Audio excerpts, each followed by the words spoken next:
আসসালামু আলাইকুম হুজুর। আজকে আপনাদের আজকের প্রোগ্রাম কতটুকু সফল হয়েছে, সবাই আসতে পারছেন কিনা সুন্দর করে মানে বলতেন আমাদেরকে।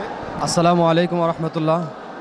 সম্মানিত দেশবাসী, আপনারা দেখছেন ঢাকা প্রেস ক্লাবের সামনে সারা বাংলাদেশ থেকে আজকের সমাবেশে সারা বাংলাদেশের সুন্নি জনতা একত্রিত হয়েছে।